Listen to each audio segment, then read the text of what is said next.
everyone, I'm Haley. Welcome back to What the Film School, and in today's video I wanted to wish you all a happy new year and also take the time to talk about all of my favorite movies from last year in 2018. Today's video is sponsored by Take Two over on the Daylight Interactive YouTube channel. This is a video essay series which shines a spotlight on unseen cinematic gems, hosted by Emily Pinto. So go on over to their channel, give them a thumbs up, and tell them that What the Film School sent you. I feel like there are actually a lot of really amazing movies that came out of 2018, but I wanted to talk about some of my top 5 favorites in today's video. And since the 2019 Oscars are only actually about like a month and a half away, give or take, I think it's time to start talking about, what predictions we might have. Definitely share those down in the comments. So let's get to it. I think the one movie that stood out to me from 2018 was 8th Grade, which is directed by Bo Burnham, because I already love his style. It's very irreverent, but at the same time it's also very thoughtful, and I think he definitely brought that experience into the film. You definitely kind of have to go in thinking that it's not really a movie with a clear story structure necessarily. It's more of a movie about just kind of life and experiences in general. And I also really appreciated that the main character in 8th Grade is a girl. I think it's very relatable for pretty much anyone. Bo Burnham himself even said that he felt like it didn't matter if the main character was female or male because he was just writing his own experiences into the character from his own middle school experience. So I think that's why, again, it's kind of a universal thing. It was so well done. It was just so charming. I think it's definitely going to get some recognition at the Oscars. And I mean, that would just be super cool if Bo Burnham went to the Oscars, because like, why not? My second favorite movie from 2018 is The Isle of Dogs. This was directed by Wes Anderson, and I've probably talked about this 1,000 times. I'm a huge Wes Anderson fanatic, so of course this movie had to be on the list. This is his most recent film. It is done entirely in claymation, and it stars a bunch of cute little dogs that are living in Japan, and it's such a good film because it, again, like, Wes Anderson's unique style is brought into animation, and it always boggles my mind how beautiful the sets are, how like detailed everything can be. So I won't get like too much into this because I could, again, talk about this for days, but I think that this movie was very charming. Also, half of it is in Japanese with subtitles, which is just kind of cool to see something a little bit different, something out of the norm. My only critique for Isle of Dogs, though, is that I think it was a little too fast-paced. It was definitely his most exaggerated film, and I think every time I see one of his new films, something seems even bigger and crazier than the one before it. But definitely he should be nominated and should definitely win an Oscar for Best Directing at some point in his career.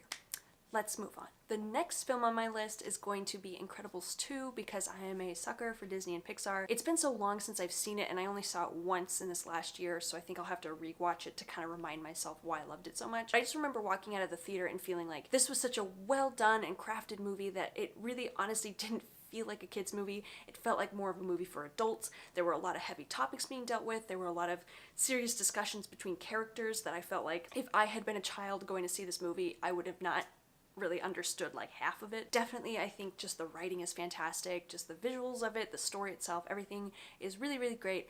Disney and Pixar, they get it right. They get it right every time. So that's why this is my number 3 movie from 2018. The next movie I want to talk about is a movie that I actually haven't heard anyone talking about, and I'm kind of surprised at that because I felt like it was kind of underrated, and maybe I just liked it, and I'm kind of an odd person out on this, so if you saw this movie, let me know. The movie is The Spy Who Dumped Me, which stars Kate McKinnon and what's her name? And also Mila Kunis, who you've probably seen her. The main reason I liked this movie is because Kate McKinnon is just hilarious. I don't know if she improvised a lot of her lines or what the case was, but I just thought that she really carried the movie. Without her, I don't think the movie would have been as great. Having a spy movie with 2 female protagonists instead of just one, or just having a male protagonist, which is, pretty typical of these spy movies, I think was really refreshing, and I believe the film was also directed by a woman, so I kind of liked seeing that alternate perspective to it. One of the biggest things about main characters in the movie is that they just weren't running around acting helpless. They just were generally like really funny and just like trying to move through things and like figure things out, and again, like having kind of that buddy thing going on, like the story about friendship and like connecting and like staying true to yourself, was pretty present in it, so I appreciated it for that. So my 5th and final favorite movie from 2018 is Crazy Rich Asians, which I felt like everyone was talking about. I felt like every one of my friends was so pumped about this movie, loved it, thought it was great. I don't know what their budget was, but it was spectacular. There is a wedding scene later on in the movie, and I want my wedding to look like that one day. It was mind-blowing. This movie had a really great message behind it too, which I think sometimes these movies kind of focus so much on the theatrics that the story kind of falls apart, but I actually think there was like a lot of heart behind it. There was a lot of emotion, and it was just a really fun movie to watch. It's one of those movies that I feel like I'm gonna keep coming back to, you know, every like year or so. It's a good movie to watch with your friends and your family, and obviously it was making waves in 2018, so I hope that we see a lot more movies like it coming in 2019.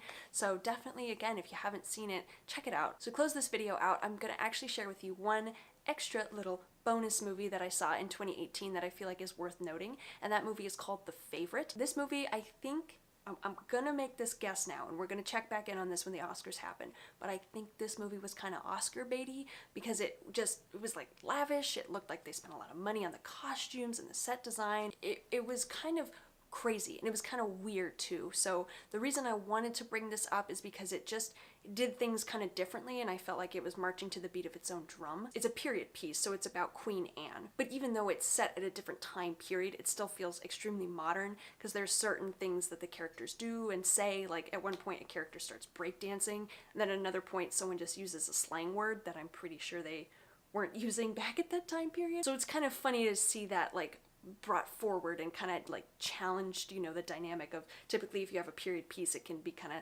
stuffy, or, you know, you can get kind of lost in, you know, whatever dialogue.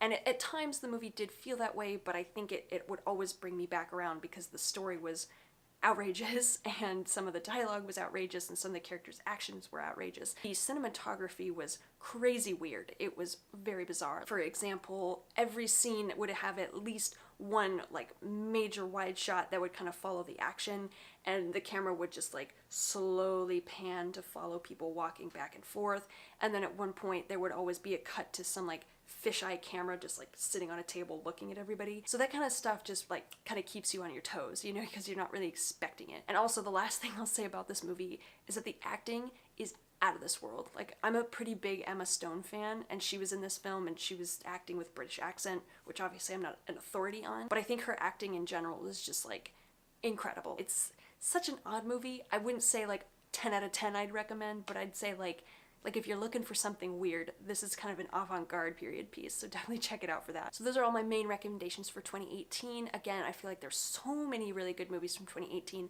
so I'm really excited to be heading into 2019 and see what other great movies are to come. I definitely love going to the movies, and I am definitely a big supporter of actually going to the theater to go watch movies, because I'm a traditionalist, so I'm trying to keep that alive in 2019. Let me know down below what your favorite movies from 2018 are, and if you're looking forward to anything that's coming out in 2019, also let me know down below.